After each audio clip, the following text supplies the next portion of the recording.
Raise the colors. All the veterans here today, let me say thank you. Thank you for your service.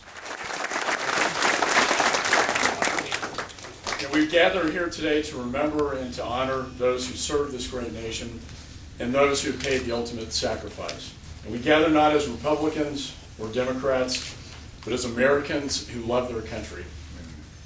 This Memorial Day weekend, as thousands of American men and women put their lives on the line for this country in conflicts abroad, we pause to pay tribute and to reflect on the sacrifices made throughout our history by our military and their families.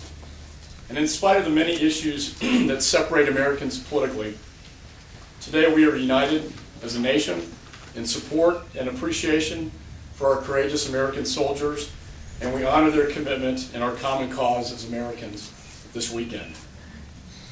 Every Memorial Day we remember our family members and friends who have served.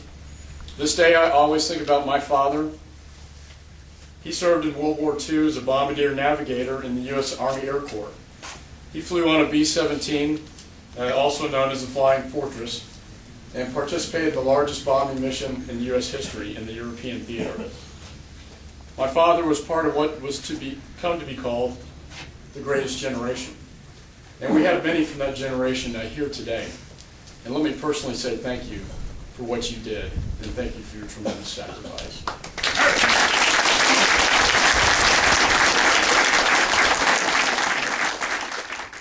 And there's people like my father, maybe some of your parents, grandparents, brothers, sisters, who have fought at moments of peril in our nation's history for freedom and for liberty. And today we have a new generation of greatness. As we gather here today, thousands of young men and women are in Iraq and Afghanistan. I had the great honor to be with them last 4th of July, and I'm so proud of them. I'm also proud that we stood up in the Congress and stood firm in support of their mission and didn't give in to those who cried for retreat and surrender. And as a result, our soldiers in Iraq will be able to return home proudly with honor and with victory. In Afghanistan and Pakistan, we have great challenges ahead. I was pleased that the President listened to the advice of General Petraeus and Secretary Gates. I believe this course will lead us down the path to victory in this war against the terrorists. And when our veterans return home, it is important that we as a grateful nation take care of them. In the Congress, I was proud to sponsor and support the Wounded Warrior Assistance Act, which is the largest VA funding appropriation in the history of the United States. In addition, I was proud to sponsor the GI Bill, which offers veterans returning from Iraq and Afghanistan the same educational benefits World War II veterans like my father received. Today, I would also, though, like to recognize the brave men and women in our intelligence community. It has become fashionable today to question their efforts in defense of this nation. And let me tell you something, the intelligence officers who question the terrorists can be proud of their work and the results because they prevented the violent deaths of thousands of innocent people.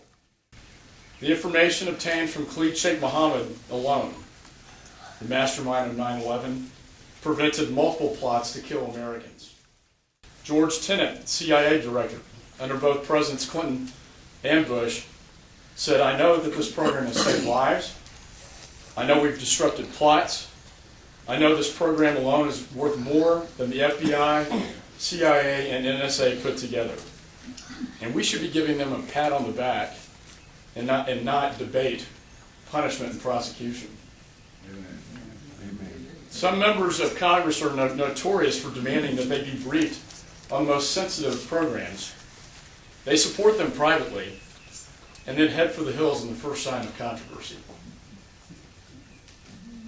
And when the Speaker of the House, at number 3 in line of succession to the President of the United States under the Constitution, calls these patriots liars, I cannot sit back idly.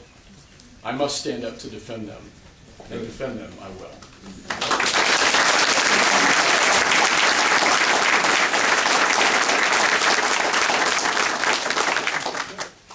I also visited Guantanamo Bay after the President's order to close it down. Let me be clear, these are high-value targets. The low-risk ones were released a long time ago, and many have returned to the battlefield to kill our soldiers. What is left down there is the worst of the worst, and they should not be given full rights under our Constitution as criminal defendants in the United States. They were captured.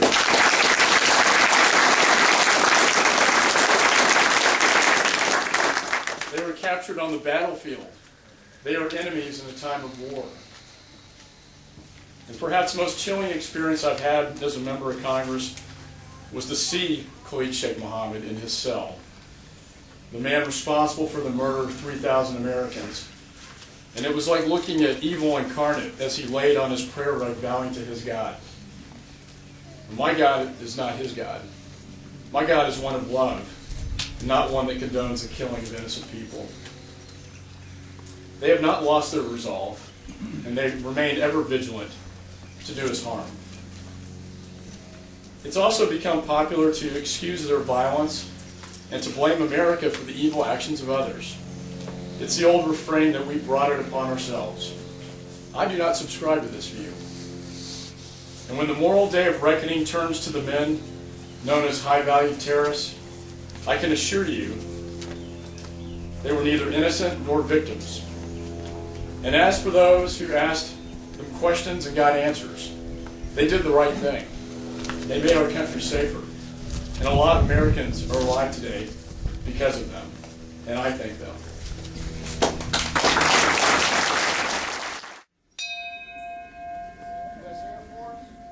There are also many Americans who are no longer alive because of them. We remember them today. This is the day we remember the dead. Aim! Fire! Aim! Fire! Aim! Fire! We remember those lives that have been lost both in this war and in wars past. And we pay tribute to those brave men and women and honor the sacrifice that they and their families have made. They will forever live on in our memory. And in closing, whether it's World War II, Korea, Vietnam, Persian Gulf, Iraq, Afghanistan, to all those who served, here let me say thank you. And I want to leave you with what was perhaps one of the greatest speeches ever given in the history of this country by Abraham Lincoln. It was a Gettysburg Address. It was perhaps the greatest political speech, yet the shortest speech ever given. I think some politicians could probably learn a lesson from that. But I want to leave you with his words because they are so poignant today. Lincoln wrote,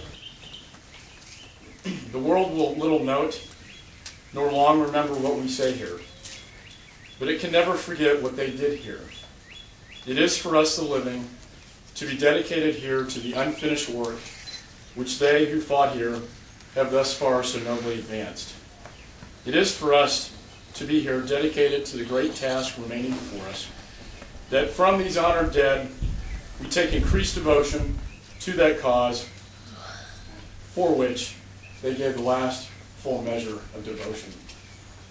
That we here highly resolve that these dead shall not have died in vain, and that this nation under God shall have a new birth of freedom, and that government of the people, by the people, and for the people shall not perish from the earth." Amen. Amen.